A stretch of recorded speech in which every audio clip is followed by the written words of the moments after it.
देखिए, मैं और मेरी टीम चाहते हैं कि एक अच्छा उम्मीदवार बने।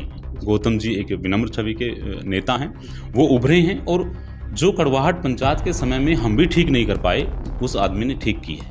विकास ने काम करवाए हैं। वो लोग ये ज़रूर जान लें एक बार मेरे गांव के दृष्टिकोण को देखकर, मेरे गांव में आकर लोगों से पूछकर, और कम से कम 2018 की सारी अखबारों की कटिंग्स उठाकर मेरे गांव के बारे में, कि उन्होंने यहाँ काम करवाए हैं कि रुकवाए हैं। शायद कैंडिडेट भी और उनके पिताजी पुत्र मोह छोड़ ही नहीं पाए।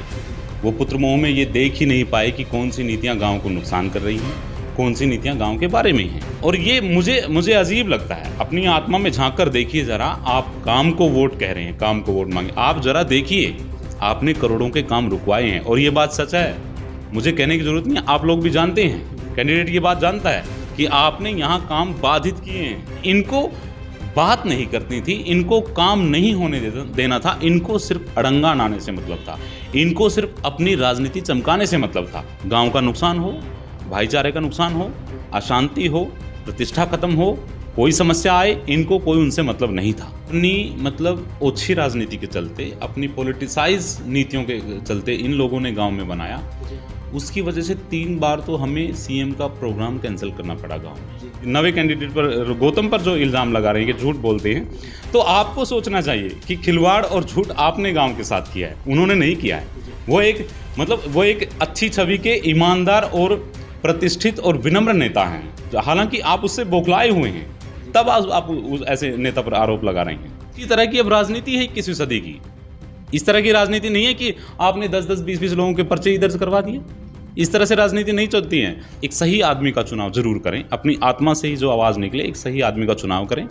दूसरा ये कहूँगा कि कैंडिडेट्स को मैं कहना चाहूँगा कि कॉम्पिटिशन की राजनीति नहीं करें, नेगेटिव राजनीति नहीं करें, काम रुकवाने की राजनीति बल्कि नहीं करें, बल्कि आपको एक दूसरे को आगे बढ़ाने की राजनीति करें। तब हम हरियाणा में इस स्तर पर एक अच्छी पंचायतें जिला परिषद के स्तर पर बना सकते हैं और केंद्र सरकार तक अपनी भूमिका अदा। नमस्कार, मैं केदार शर्मा। आज हम गांव क्योड़क में पहुंचे हैं। क्योड़क कैथल जिले का सबसे बड़ा गांव है। ये गांव जिला परिषद के वार्ड नंबर 12 में आता है। यहाँ की राजनीति पूरे प्रदेश में गरमाई हुई है। जिला परिषद की यहाँ से 2 प्रत्याशी चुनाव मैदान में हैं। चुनावी गतिविधियाँ क्या हैं, इन पूरी गतिविधियों के लिए हम आज क्योड़क के निवर्तमान सरपंच बलकार आर्या के पास हैं। बलकार आर्या जी, इस बार चुनाव में कैसे व्यवस्था रख रहे हैं, चुनाव लड़ रहे हैं, नहीं लड़ रहे हैं, गांव का क्या राजनीतिक माहौल है, इन सभी बातों के बारे में हमारे साथ चर्चा करेंगे। बलकार जी नमस्कार। नमस्कार। हाँ जी, आपका भी बहुत बहुत धन्यवाद। सर, आप निवर्तमान सरपंच हैं, इस बार भी क्या सरपंची का चुनाव लड़ोगे? नहीं, हम इस बार सरपंची का चुनाव नहीं लड़ रहे हैं जी। और इस बार तो हम राव गौतम जी के साथ हैं, वो 12 वार्ड से जिला परिषद का चुनाव लड़ रहे हैं जी। तो पूरी फोकस हमारा, पूरी टीम का ही फोकस उनके चुनाव पर ही लगा हुआ है जी। असल में बात क्या है कि जैसे हमारी पंचायत रही पिछले 5 सालों में, अब 2 साल और भी बीत गए हैं आगे। उस पंचायत का कार्यकाल 1 साल के बाद से ही कुछ ऐसा चला, कुछ ऐसी अटकलों में चला जी। उन लोगों की वजह से जो लोग आज काम की बात करते हैं, जो कहते हैं कि काम को वोट, काम को वोट, काम को वोट, अगर आप हम मुझसे पूछ ही रहे हैं तो आज मैं ये बताना चाहूँगा कि काम को वोट नहीं, बल्कि जो लोग सोचते हैं उनके इस मुद्दे से प्रभावित हैं, जो लोग इस मुद्दे को सोच रहे हैं कि विकास ने काम करवाए हैं जी। वो लोग ये ज़रूर जान लें एक बार मेरे गांव के दृष्टिकोण को देखकर, मेरे गांव में आकर लोगों से पूछकर, और कम से कम 2018 की सारी अखबारों की कटिंग्स उठाकर मेरे गांव के बारे में, कि उन्होंने यहाँ काम करवाए हैं कि रुकवाए हैं जी। मैं कहना चाहूँगा कि कम्युनिटी सेंटर का जो काम था 1.25 करोड़ 1.5 करोड़ की लागत से बनने वाला था, उनकी वजह से वो 2 साल तक रुका रहा जी। हालांकि हम बैठकर उसका निर्णय निकाल सकते थे, उनका हल निकाल सकते थे, लेकिन उन्होंने ऐसी अटकलें लगाई कि वो 2 साल तक फंसा रहा जी। जैसा अटकलों का माहौल अपने इलेक्शन के चलते जी, अपनी मतलब ओछी राजनीति के चलते, अपनी पॉलिटिसाइज नीतियों के चलते इन लोगों ने गांव में बनाया जी। उसकी वजह से 3 बार तो हमें सीएम का प्रोग्राम कैंसिल करना पड़ा गांव में जी। ऐसा माहौल इन लोगों ने बनाया।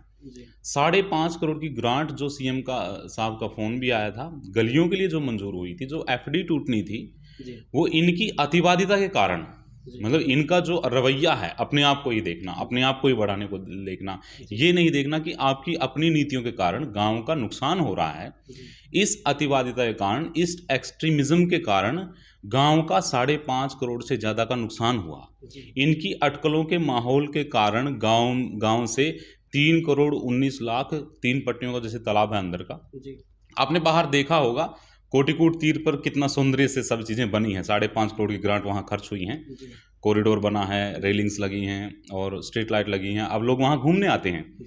तो यहाँ अंदर के तालाब जो धुम्मू पट्टी, गुलाबा पट्टी, बिरबल पट्टी के तो तीन लंबा तालाब है, उसके लिए सीएम साहब से जब मांग की गई पहले साल में, उन्होंने निकासी के लिए सीवरेज दिया था 13.5 करोड़ का, और जो 3.5 करोड़ की लागत से जो गंदगी निकालने की बात थी, जो गांव की 20 साल की समस्या थी, उसके लिए दिए थे। लेकिन इन लोगों की वजह से और इन लोगों की प्रेरित की हुए लोगों की वजह से आरटीआई और सीएम विंडो के कारण वो ऐसा काम अटका कि वो पैसे इन लोगों ने वापस भेजे। मतलब उनको वो काम इतनी अड़चने पैदा की कि वो काम होने ही नहीं दिया, और 3 करोड़ 19 लाख रुपए अंदर के तालाबों का सौंदर्यकरण का पैसा गांव का वापस चला गया। मुझे नहीं लगता गांव में, कैथल के किसी गांव में ऐसा हुआ होगा कि करोड़ों रुपयों की ग्रांट वापस चली जाए, और फिर कहाँ से ये गांव ग्रांट मांगने का अधिकारी होगा जब पहले से ही 3 करोड़ 19 लाख रुपये इस गाँव से चले जाते हैं। तो जो आदमी काम को वोट की बात करता है, मुझे नहीं लगता वो सच बोल रहे हैं। वो और कैंडिडेट्स पर झूठ का इल्ज़ाम लगा रहे हैं। प्लीज़ वो अपनी आत्मा में देखकर ये सोचे कि क्या आपने सच कहा था, क्या आपको नहीं पता। मैंने अपने कार्यकाल में पहले ही साल में 3.5 करोड़ रुपये का तालाब दिया ठेके पर, मत्स्य पालन में जो जाता था वो तालाब 8 साल या 5 साल लगभग 20 लाख रुपए में जाता था। हमने उस तालाब को 8 साल के लिए 3 करोड़ रुपए में दिया, 3 करोड़ से प्लस में। तो जब आपको उसकी प्रशंसा करनी चाहिए थी, जब आपको उसकी प्रेज करनी चाहिए थी, जब आपको पूरी पंचायत की भी प्रेज करनी चाहिए थी, तब आपने विरोध शुरू किया कि सरपंच ग्रांट खा गया, कि सरपंच पैसे खा गया। जब आपको अच्छी तरह पता था, मुझे मालूम है कैंडिडेट महाशय और उनके पिताजी को भी अच्छी तरह पता है कि बलकार एक ईमानदार आदमी, उनको पता है। उसका पता होते हुए भी अपनी अतिवादिता के कारण, अपने पुत्र मोह के कारण ये लोग चंडीगढ़ तक गए। मतलब एक इतने बुजुर्ग आदमी जो मोजिज भी कहते हैं अपने आप को, वो चंडीगढ़ गए विजिलेंस में हमारी शिकायत करने को कि करोड़ों रुपए की ग्रांट खा गई, और तब मैंने लाखों खर्चे भी नहीं थे। मतलब झूठ का आपको सोचना चाहिए कि कहीं आप तो झूठ नहीं बोल रहे हैं। कम से कम आपको इस तरह होते हुए समाज में ऐसे काम नहीं करने चाहिए कि जहां भाईचारा ताक पर रखा जाए, जहां गांव की शांति ताक पर रखी जाए, जहां गांव की प्रतिष्ठा ताक पर रखी जाए, जहां गांव के विकास कार्य ताक पर रखी जाए। आपको उस बारे में गंभीर होना चाहिए था। इसके पीछे कारण क्या था, क्यों ऐसा कर रहे थे? मतलब आरटीआई लगाना, काम को रोकना, विजिलेंस के पास जाना, इसके पीछे क्या मनसा था? देखिए, वैसे अब तो मुझे यही समझ में आता है कि शायद कैंडिडेट भी और उनके पिताजी पुत्र मोह छोड़ ही नहीं पाए। वो पुत्र मोह में ये देख ही नहीं पाए कि कौन सी नीतियां गांव को नुकसान कर रही हैं, कौन सी नीतियां गांव के बारे में हैं। सरपंच इतनी बड़ी बात नहीं होती है लोगों के सामने। हालांकि कुछ समस्याएं अगर रही हैं तो लोगों ने बैठकर पंचायत में निपटाई हैं, ठीक है, वो भी पंचायत में थे, लेकिन पंचायत में भी उन्होंने कोई जिम्मेदारी भरा काम नहीं किया। पंचायत से भी गैर जिम्मेदाराना उनके रवैये रहे हैं। तो ऐसी कोई समस्या नहीं थी को जो मतलब पंचायत में बैठकर हल नहीं की जा सके। उन्होंने वो रास्ता कभी अपनाया ही नहीं है। मतलब ये लेकर कि आप अखबारों में जाएं और वो करें, ये वीडियो कॉन्फ्रेंसिंग करें, इल्ज़ाम लगाएं अपने ही गांव पर, अपने ही पंचायत पर, हालांकि आपकी पंचायत है। अगर हाँ बात में दम हो तो भी ठीक है, आपकी बात में कोई दम हो, कोई आरोप आज तक साबित कर पाए तो भी ठीक है। आज तक कोई आरोप भी साबित नहीं कर पाए तो आप वहां तब सोचना चाहिए था कि आप अपने पुत्र मोह को लेकर कि अपने बेटे को बढ़ाना है, बस उसकी राजनीति का सवाल है बस, तो गांव की प्रेस्टीज पर दांव पर है, गांव की शांति भी दांव पर है, गांव के विकास कार्य जो सबसे बड़ी बात है, गांव के विकास कार्य भी दांव पर है। हमारे 3 साल जो बाद के थे, ग्राम पंचायत कोई काम ही नहीं कर पाई, उसको सीएम विंडो, आरटीआई के और समस्याओं के जवाब ही देने में लगी रही, केस ही लड़ने में लगी रही। तो आपको सोचना चाहिए था कि ऐसा पॉजिटिव काम नहीं है, बल्कि अगर आप उन कार्यों में मदद करते तो आपका प्रेस्टीज उसमें बढ़ता, आपकी राजनीति भी उसमें बढ़ती। तो आपको ये सोचना चाहिए था कि अब झूठ जो कैंडिडेट पर आप नवे कैंडिडेट पर, गौतम पर जो इल्ज़ाम लगा रहे हैं कि झूठ बोलते हैं, तो आपको सोचना चाहिए कि खिलवाड़ और झूठ आपने गांव के साथ किया है, उन्होंने नहीं किया है। वो एक अच्छी छवि के ईमानदार और प्रतिष्ठित और विनम्र नेता हैं, हालांकि आप उससे बौखलाए हुए हैं, तब आप उस ऐसे नेता पर आरोप लगा रहे हैं। क्योड़क को सीएम ने गोद लिया हुआ है, तो यहाँ पर काम भी बहुत हुए हैं, तो उन कामों को आपने किस तरीके से किया, क्या क्या काम हुए गांव में? देखिए, हाँ, यहाँ वेटनरी यूनिवर्सिटी का रीजनल सेंटर आया है, राव सुरेंद्र जी ने वहाँ कोशिश की थी, तो वो आया है, जो हरियाणा में 1-2 ही रीजनल सेंटर हैं। तो ये आदरणीय सीएम साहब का एक बड़ा कदम था।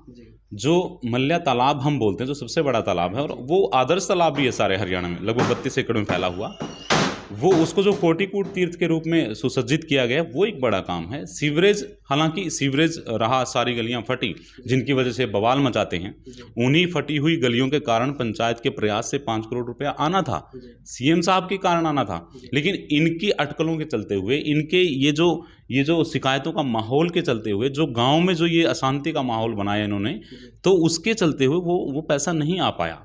तो सीएम साहब ने हालांकि कोई कमी नहीं छोड़ी, जो गांव में काम थे, लगभग पंचायत से अलग भी जो डिपार्टमेंटल काम थे, उसमें भी 50-60 करोड़ रुपए के काम हुए हैं, बड़े बड़े काम हुए हैं, जैसे फिरनी बनी है, यूनिवर्सिटी का काम शुरू हुआ, यूनिवर्सिटी बन रही है, ये कोटिकोट तीर्थ बना है, सीवरेज डला है, बड़े काम हुए हैं। ग्राम पंचायत कोडन में हमने जैसे तालाब दिया, उसके पैसे से भी, और जो पैसा आचार्य फंड से आया उसमें, ये पहली बार था कि ग्राम पंचायत क्योड़क ने अपने गांव में 40 से ज़्यादा गमियां बनाई हैं, खेत के कच्चे रास्ते पक्के किए हैं।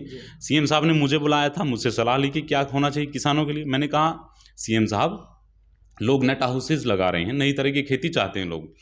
प्रधानमंत्री जी ने एक योजना चलाई थी, तब अटल बिहारी जी ने, प्रधानमंत्री ग्राम सड़क योजना।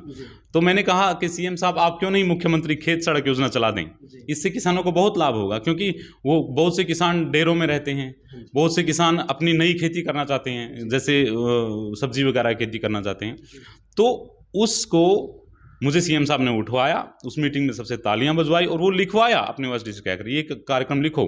और उसके लगभग 1 साल के अंदर अंदर इस जो मुख्यमंत्री खेत मार्ग योजना की उन्होंने घोषणा की थी, उसके अनुसार ही, हाँ, हर हलके को 3-3 किलोमीटर पक्के रास्ते मिले थे खेत के। तो जब हमारी पंचायत इतनी अग्रणी थी, तो वो काम करना जो चाहती थी, जब हमारा दृष्टिकोण था, उस दृष्टिकोण से ही हमने काम किए थे। 40 रास्ते खेत के पक्के किए, शायद हरियाणा में किसी ही गांव में इतने रास्ते पक्के हुए हों जितने हमारे गांव में हुए थे। तो पंचायत ने मोटिवेटेड होकर, हमारी आमदनी पहले साल में, मेरी आमदनी 10-12 लाख रुपए थी, मैंने पहले ही साल में अपनी आमदनी तालाब देकर और दुकानें बनाकर अपनी आमदनी को 50 लाख तक बढ़ाया था। ये भी शायद हरियाणा में रेवेन्यू का पहला ही उदाहरण हो।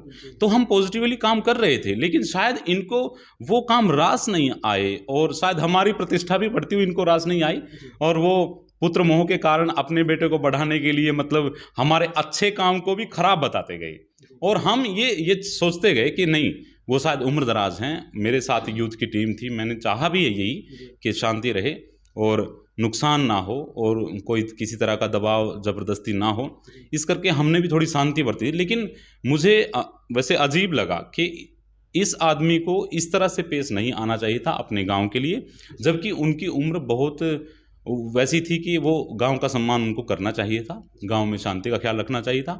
जो काम उनकी वजह से रुक रहे हैं, उनको ख्याल रखना चाहिए था कि आपकी वजह से बहुत काम रुक रहे हैं गांव में, और वो गांव का नुकसान है सच में ही। 3 करोड़ 3.5 करोड़ वापस चले गए, और 5.5 करोड़ आए ही नहीं, तो ये लगभग 10 करोड़ का बहुत बड़ा नुकसान होता है डेवलपमेंट वर्क पर। जो आदमी कहता है काम को वोट, भाई आप देख रहे हैं काम को वोट कैसे, मतलब आप कहते हैं वहां आप झूठ बोल रहे हैं काम को वोट, यहां आपका 3 साल का इतिहास है काम को रोकने का, कहां काम को वोट आप कह रहे हैं? आप किस तरह से इतना मनोबल रख सकते हैं कि आप काम को वोट मांगे, जबकि आपको पता है, आपको अंदर से पता है कि आपने यहां काम बाधित किए हैं। आपका सबसे बड़ा मुद्दा था चुनाव के दौरान कि हम गांव से नशा ना तो करने देंगे, और ना ही इसको मतलब आगे अपने शासन में होने देंगे, वो कहां तक रुका है? देखिए, बहुत से शिकायतें इस पर हुई हैं, कहीं हम इस पर पास हुए, कहीं हम इस पर थोड़ा कमज़ोर भी रहे हैं, हमने बहुत कोशिशें भी की हैं, और विपक्ष के चलते बहुत से लोग, जब हम शराबियों को पकड़ा कर आते थे, जो शराब बेचते थे, उनको पकड़वाया, उनके खिलाफ वो लोग खड़े हो जाते थे। ऐसा माहौल भी रहा है गांव में। हालांकि पंचायत के स्तर पर उतनी सफलता हमें कम मिली नशे के मुद्दे पर। हमें जो हमने गांव में सामाजिक काम किए थे, लगभग 100 से ज़्यादा लोगों की हमने शराब छुड़वाई थी। 8-9 लड़के जो प्रभावित थे स्मैक से, वो लगभग स्मैक छोड़ गए थे। और हमारा कैंपेन लगातार चल ही रहा था। आज भी मेरा पंचायत में ठेकों को लेकर केस चल रहा है, 7 साल से चल रहा है, और हम उम्मीद करते हैं हम उसमें विजयी होंगे और यहाँ से क्योड़क से ठेका हटेगा। देखिए, शराब का जो मुद्दा है वो एक लंबी प्रोसेस है। ये पीढ़ियों से, ये समस्याएं पीढ़ियों में आई हैं, तो ये दिनों और महीनों सालों में खत्म नहीं होंगी। इसके लिए आधा दशक लगता है, और हम उस बारे में सामाजिक तौर पे भी अब भी जुटे हुए हैं। हम उसको छोड़े नहीं है मुद्दे को। वो हमारा पहला मुद्दा है, था और रहेगा। हम जुटे भी हुए हैं, और लोगों से हमारी जो काउंसलिंग चलती है वो इस बारे में होती है कि इस नशे से दूर रहा जाए यूथ को। तो हम तो इस बात की कहते भी हैं कैंडिडेट्स को भी कि इस माहौल में शराब से बचें, शराब का यूज़ ना करें, ताकि हमारे जो यूथ जो शादी के डीजों पर और जो ये ज़्यादातर माहौल जो इलेक्शन का होता है इसमें शराब पीना सीखते हैं, तो इससे ज़रूर बचें। और हम ये मुद्दा कभी छोड़ने वाले नहीं हैं, वो आज भी चल रहा है, चलता ही रहेगा, उसको आगे बढ़ाते रहेंगे। आपके शासन में ऐसे कौन से काम अधूरे रह गए जो आपका ड्रीम था? देखिए, एक बहुत बड़ा मुद्दा था गांव में जो टीक वाली सड़क है यहाँ से, वो एक बेढंगे तरीके से ऊंची हो गई थी। लोगों ने 40-40 लाख की कोठियां बनवाई हुई थी, तो वो नीची पड़ गई थी। तो उसका कोई इलाज नहीं मिल रहा था पिछली पंचायतों को भी। अब की बार जो सीवरेज डला, हमने अपनी कोशिशों से उसको नीचा करवाया था। हालांकि डिपार्टमेंट नहीं मान रहा था। हमने जैसे भी किया, वो जिस तरह से भी ठेकेदार से बात की, डिपार्टमेंट से बात की, उनको सहमत किया, उसके लिए संघर्ष किया, वो सड़क अब 4-4.5 फुट नीची हुई है। अब वो घर जो नीचे रह गए थे अब वो ऊंचे हैं, वो उनको अच्छे लगते हैं। अब लोगों को लगता है कि हमारा लाखों रुपया, करोड़ों रुपया जो लगा है वो जाया नहीं गया। तो एक बड़ा काम था, बड़ा मुद्दा था, हमने सड़क को नीचा किया है। बड़ी समस्या थी गांव में निकासी की, जो मैं भी बड़ा हुआ हूँ, 15-20 साल से जो मैं देखता आ रहा हूँ, निकासी की एक बड़ी प्रॉब्लम थी। जब पानी होता था तो पानी भर ही जाता था और 2-2 दिन तक पानी निकलता था। जैसे ही गांव में सीवरेज लगा और हमने जो तालाबों का पैसा लाए थे उसमें खुदाई तो हम कर पाए, यहाँ ठेकेदार उसको खुदाई कर पाया और आगे नाला बना पाए, जो मेन नाला था।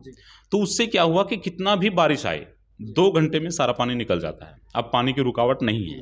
हालांकि वहाँ और भी काम करने की ज़रूरत है, हमारी पंचायत के बाद भी थोड़ा, लेकिन अब क्या हुआ, मोटे तौर पर हम इतना काम निपटा चुके हैं कि अब गांव की वो बड़ी समस्या जो थी निकासी की, वो साफ़ हो चुकी है।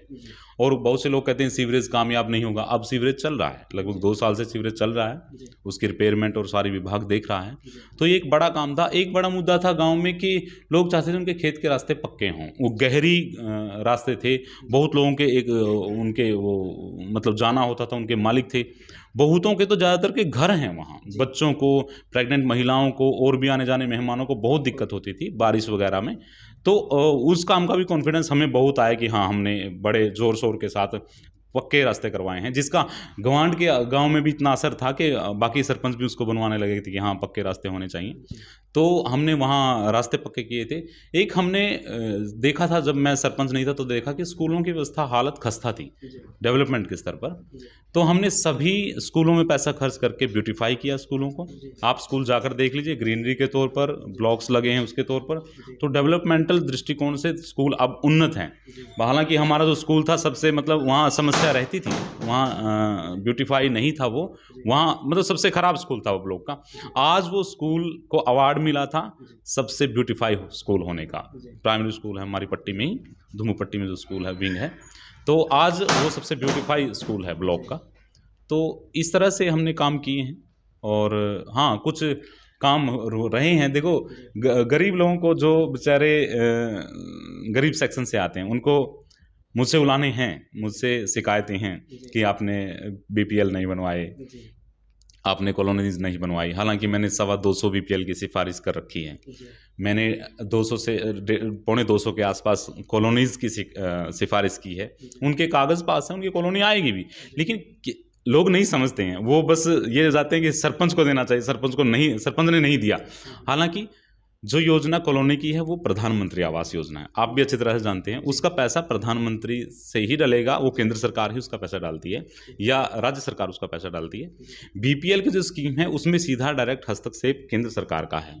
वही डिपार्टमेंट्स उसमें काम करते हैं। उसमें पंचायत का अपना ज़्यादा इतना रहता है कि वो सिफारिश कर दे कि हाँ ये गरीब व्यक्ति है, इसको दिया जाए।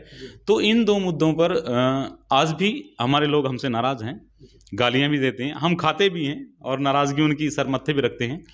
तो यहाँ नाराज़ हैं लोग, लेकिन मैं उनसे हाथ जोड़कर ये कहना चाहूँगा कि यहाँ हमारी इंटेंशन बिल्कुल क्लियर थी। हमने आपकी कॉलोनीज सिफारिश करके भेज रखी हैं, आपके बीपीएल सिफारिश करके भेज रखी हैं। जब भी केंद्र सरकार या राज्य सरकार इस पर निर्णय बनाती है, आपकी लगभग 200 के आसपास कॉलोनीज और आपके लगभग 200 के आसपास बीपीएल बनेंगे। वो अब हमारे हाथ में नहीं है पंचायत के, इसलिए हम उस पर माफ़ी ही मांगना चाहेंगे लोगों से कि वो मेरे हाथ में होता तो हम ज़रूर बनाते। हाँ, जितना था 35-36 कॉलोनी जो आई थी वो हमने बनवाई हैं और काम भी किए हैं। तो इस तरह से रहा है ये। एक परचेज सेंटर को लेकर काफ़ी मुद्दा गरमाया रहा है, वो क्या मामला था? देखिए, परचेज सेंटर की असलियत क्या हुई, जब ये अटकलें चली, गांव में वातावरण बना। देखिए, सरपंच पर लोगों का बहुत अधिकार होता है।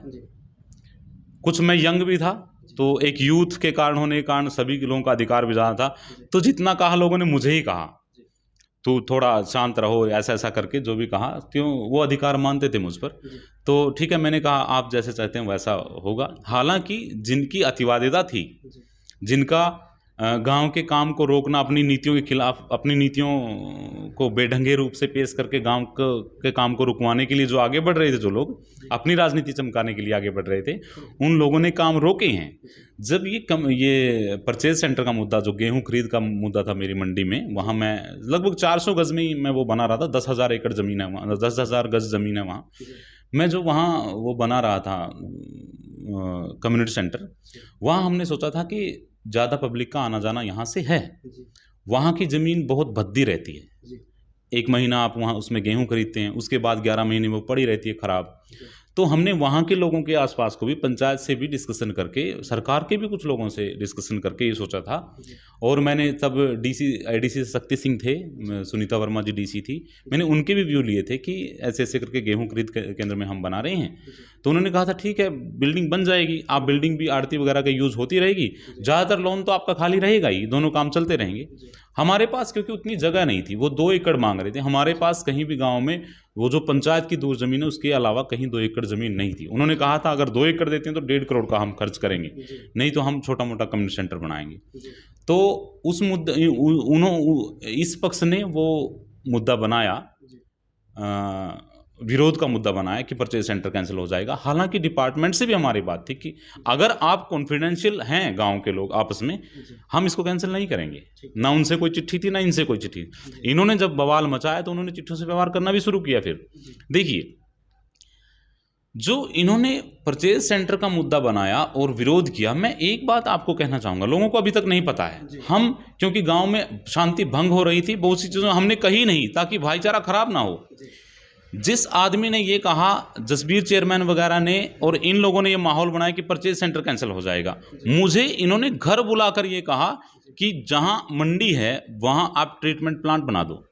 ये जो सीवरेज का सारा पानी जाता है, ट्रीट होता है, कि यहाँ मत बनाओ। मैंने कहा मंडी की ज़मीन बहुत कीमती ज़मीन है, वहाँ हम मार्केट बना सकते हैं और चीज़ें कर सकते हैं जहाँ से आमदनी भी होगी। तो हम मंडी में ट्रीटमेंट प्लांट जैसा कुछ नहीं बना सकते। इन्होंने कहा क्यों नहीं बना सकते, वहीं बनाओ। मैं ये कहना चाहता हूं इनको भी, जो कहते हैं और कैंडिडेट्स पर झूठ का आरोप लगाते हैं, भाई आप मुझे कह रहे थे कि परचेज सेंटर की जगह आप ट्रीटमेंट प्लांट बना दो, तब आपको नहीं लगता था कि परचेज सेंटर कैंसिल होगा? अगर आप अब कह रहे हैं कि गेहूं खरीद केंद्र बंद हो जाएगा, क्या तब आपको नहीं लगता था कि गेहूं खरीद केंद्र बंद हो जाएगा? ट्रीटमेंट प्लांट बना दो, ट्रीटमेंट प्लांट यहाँ बना दो। तो इनको ये सोचना चाहिए था कि सारी नीतियां आपके अनुसार नहीं चलती हैं। आप जैसे आपके हिसाब से जब बात ठीक होती है तो आप बोलते हैं, जब आपके हिसाब से बात ठीक नहीं होती है तो आप विरोध करते हैं। ये नहीं चलता है। आपको अपनी नीतियां स्पष्ट रखनी होती हैं कि आप गांव के हित में है कि अहित में है। जब आपको इस बात से लगाव है कि परचेज सेंटर ना कैंसिल हो, तो मुझे ये भी कहने की जरूरत नहीं थी कि यहाँ ट्रीटमेंट प्लांट बना दो। तो आपको तब भी सोचना चाहिए था कि ट्रीटमेंट प्लांट अगर बनाते तो भी परचेज सेंटर कैंसिल होगा या उस पर कोई आफतें आएंगी। और ना आपने इस जब मैं सेंटर बना रहा था कम्युनिटी सेंटर, तब आपने बात की कि ऐसा तो नहीं है कि हमारा परचेज सेंटर कैंसिल हो जाए। इन्होंने बात नहीं की, ये सीधी शिकायतों पर पहुंच गए। हालांकि वो मुद्दे निपटे भी, लोग बैठे भी, हमने सारे गांव में सहमति करके वो मुद्दे आगे चलाए भी, कहीं कोई दिक्कत नहीं थी। लेकिन इनको बात नहीं करती थी, इनको काम नहीं होने देना था, इनको सिर्फ अड़ंगा नाने से मतलब था, इनको सिर्फ अपनी राजनीति चमकाने से मतलब था। गांव का नुकसान हो, भाईचारे का नुकसान हो, अशांति हो, प्रतिष्ठा खत्म हो, कोई समस्या आए, इनको कोई उनसे मतलब नहीं था। तो एक तरह का अतिवादिता गांव को यहाँ देखने में मिली है गांव को। और ये मुझे अजीब लगता है। अपनी आत्मा में झांक कर देखिए जरा, आप काम को वोट कह रहे हैं, काम को वोट मांगे, आप जरा देखिए आपने करोड़ों के काम रुकवाए हैं, और ये बात सच है, मुझे कहने की जरूरत नहीं है, आप लोग भी जानते हैं, कैंडिडेट ये बात जानता है कि आपने यहाँ काम बाधित किए हैं। गाँव में सरपंच की कोई गलती होती है, सरपंच इतनी बड़ी बात नहीं होता है, 2 आदमी उसका गिरबान पकड़ सकते हैं, इतनी बड़ी बात नहीं होता कि आपको विजिलेंस तक घूमना पड़े, नारेबाजी करनी पड़े, इतनी बड़ी बात। हालांकि पता नहीं आपकी राजनीति डरपोक किस्म पर चलती है, आपके अंदर विश्वास होता नहीं है कि लोग आपका साथ देंगे, आपके अंदर विश्वास होता ही नहीं है कि लोग आपकी बात मान लेंगे, पता नहीं आपके अंदर ये विश्वास ही नहीं होता है कि आपको विरोध किए बिना उसका बात का नतीजा ही नहीं मिलता है। तो ये एक अच्छा तरीका नहीं था, इसका गांव को बहुत बड़ा नुकसान हुआ। आप 5 साल सरपंच रहे, हर तरह का दुख सुख अड़चने विकास कार्य आप लोगों के सामने आए। अब आप जो काम अधूरे बचे हैं उनको करवाने के लिए आप राजनीति से पीछे हट रहे हो, या आप सरपंची का चुनाव लड़ रहे हो। ऐसे में ये गांव का विकास कैसे होगा? वैसे देखिए, अगर आप ये चाहते हैं तो देखिए, सरपंची करने से कहीं ज़्यादा अच्छा है सरपंचों को मदद करना। कैंडिडेट्स होने से कहीं ज़्यादा अच्छा है एक अच्छे कैंडिडेट को चुनने में मदद करना, उसकी हेल्प करना। वैसे देखिए, मेरा सीधा रुझान है, मेरी टीम का भी, सारी टीम का रुझान है कि एक तो हम चाहते हैं अच्छा कैंडिडेट चुना जाए जो विनम्रता के साथ काम करे, जो अंदर से ना डरे, अंदर से बौखलाए नहीं, बल्कि अपने मजबूती से अपने काम कराए। ऐसा ही संभव है।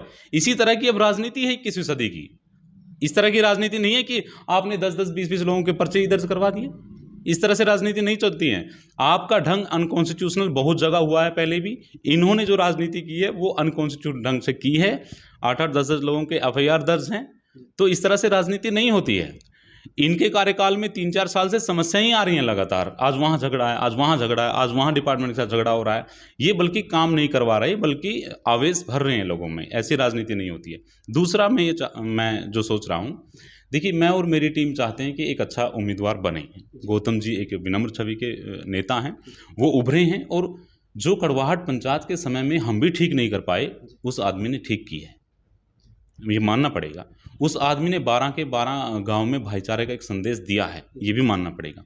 और रही बात एक सरपंची के लिए, मैं कहना चाहता हूँ भाई, सरपंच कोई भी बने, अच्छे उम्मीदवार हैं, आएंगे भी, बनेंगे भी, चाहे कोई भी बने। मैं तो अपनी तरफ से एक बात कहता हूँ, मैं हर सरपंच की मदद करूंगा, चाहे उससे गलती भी हो। देखिए, सरपंच इतना बहुत बड़ा पद नहीं होता, उसके पास इतनी बहुत बड़ी पावर्स नहीं होती हैं कि उसने पता नहीं क्या बदल दिया। तो उसके खिलाफ मैं तो कभी लड़ने वाला नहीं हूँ। चाहे जेन्युइनली उससे कोई समस्या आए, तब भी मैं उसकी मदद ही करूंगा। मुझे नहीं लगता कि कोई आदमी जो राजनीति करना चाहता है, जिला परिषद के स्तर पर, विधायक के स्तर पर, उस तरफ आगे बढ़ना, आप सोचते हैं हम राजनीति करना चाहते हैं, कोई भी आदमी आगे बढ़ सकता है अपने सरपंच के सहयोग के बिना, अपनी पंचायत को सहयोग किए बिना। कम से कम जो डेवलपमेंट वर्क को रोकने का गांव पे काम करता है, मुझे नहीं लगता उसका विजन इतना ऊंचा है कि वो राजनीति में देख पा रहा होगा। तो मैं तो ये कहता हूँ कि सरपंचों भाई, आप बनो, मोस्ट वेलकम, सभी को शुभकामनाएं, आप बनिए। हम एक ही चुनाव में गौतम जी के साथ हैं, उसमें जुटे रहेंगे, हमने वो लगा लिया है। तो आप अपना इलेक्शन लड़िए, हेल्दी होने के साथ लड़िए, जो बनेगा हम उसके साथ हैं, हर रूप में सहयोग करेंगे। आप इस समय प्रत्याशी नहीं है किसी भी पद के लिए, लेकिन उसके बावजूद भी आपने सरपंची की है, इसके नाते से आप पे एक ओहदा है और ये टैग जो है वो ताउम्र रहेगा। तो इस लिहाज से आप क्या संदेश देना चाहोगे? इस समय पूरे प्रदेश में चुनावी माहौल है अपने साथियों। देखिए, मैं तो सभी वार्ड के लिए जो भी उम्मीदवार लड़ रहे हैं उनको भी और जनता को भी ये कहना चाहूँगा कि अपनी आत्मा की सुननी चाहिए। कई बार हो सकता है आपको लगे कि वो ठीक है, एक कैंडिडेट ने कि मेरा काम भी कर दिया है, यहाँ हो सकता है, लेकिन कुछ काम ऐसे होते हैं, एक काम कर दिया और दूसरे की नीति ही ऐसी होती है कि आपको दुख पहुंचाए। वो समाज में इस तरह का बिखराव पैदा कर देती है, इस तरह की कड़वाहट पैदा कर देती है कि उसका आपके पास उपाय ही नहीं होता। तो एक तो मैं चाहूँगा एक सही आदमी का चुनाव जरूर करें, अपनी आत्मा से ही जो आवाज़ निकले, एक सही आदमी का चुनाव करें। दूसरा ये कहूँगा कि कैंडिडेट्स को मैं कहना चाहूँगा कि कंपटीशन की राजनीति नहीं करें। नेगेटिव राजनीति नहीं करें, काम रुकवाने की राजनीति बल्कि नहीं करें, बल्कि आपको एक दूसरे को आगे बढ़ाने की राजनीति करें। तब हम हरियाणा में इस स्तर पर एक अच्छी पंचायतें जिला परिषद के स्तर पर बना सकते हैं और केंद्र सरकार तक अपनी भूमिका अदा। खेल मैदान की काफ़ी खस्ता हालत थी, आपने उसमें क्या सुधार किया? देखिए, खेल के बारे में अगर बात करें तो स्टेडियम की और खिलाड़ियों की सबसे बड़ी जो समस्या थी वो थी दीवार, चारदीवारी नहीं थी स्टेडियम की, और काफ़ी मतलब स्टेडियम समतल नहीं था, बीच में पीछे उसमें खड्डे थे, तो बहुत दिक्कतें वहाँ थी। तो सबसे बड़ा जो एक मुद्दा था दीवार का, मैंने बहुत संघर्ष किया उसके लिए, सीएम साहब से भी उसमें मिले, सरकार के लोगों से भी, तो उसमें एक बड़ी ग्रांट के साथ हमने वो चारदीवारी बनवाई है। उसके बाद जो स्टेडियम था उसको समतल करवाया गोड़ी लगवाकर, और अब आज अगर देखें तो आप एक समतल और एक अच्छा ग्राउंड स्टेडियम हमारे पास है। बल्कि अधिकारियों ने ये कहा था कि खानपुर को केंद्रीय स्टेडियम बनाया हुआ है तो क्योड़क को करना चाहिए। हमने इतना ब्यूटीफाई किया था, इतना वो घोड़ी लगाकर इतना साफ किया था, खिलाड़ियों को बहुत मदद मिला। और मैं ये कहना चाहूँगा कि हमारी पंचायत ने जो ये 2016 से अब तक का हमारा पीरियड था, खिलाड़ियों के लिए यदि वो क्रिकेट के खिलाड़ी आए अपनी किट मांगने के लिए, उनको 2-2 बार दिलवाई। यदि वो वॉलीबॉल के खिलाड़ी आए उनको 2-2 बार दिलवाई। अगर कोई प्लेयर अपने कॉस्ट्यूम्स के लिए आ गया उनको कॉस्ट्यूम दिलवाए। अगर प्लेयर आ गए कि हमें ग्राउंड में ये ज़रूरत है, मतलब खिलाड़ियों को और स्टेडियम को किसी भी चीज़ को हमने कोई कमी नहीं आने दी। हाँ, हो सकता है एक आध चीज़ नहीं करवा पाए हों या कोई रह गई हो कुछ टेक्निकल चीज़ों के चलते हुए, लेकिन मुझे पूरा भरोसा और पूरा उत्साह है इस बात को बताते हुए कि खेल खिलाड़ियों पर और खेल स्टेडियम पर हमारा बहुत फोकस रहा। इतना कि किसी भी पंचायत से 5 गुना ज़्यादा हमने खेल और खिलाड़ियों पर खर्च किया है जी। तो हमारे साथ आज सरपंच बलकार आर्या जी जुड़े थे, जिन्होंने हमें एक अच्छा संदेश दिया है कि आप भाईचारे की राजनीति करें, प्रदेश का विकास करें, गांव का विकास करें, सरकार तक अपनी मांग को पहुंचाएं, अच्छे ढंग से पहुंचाएं। नमस्कार।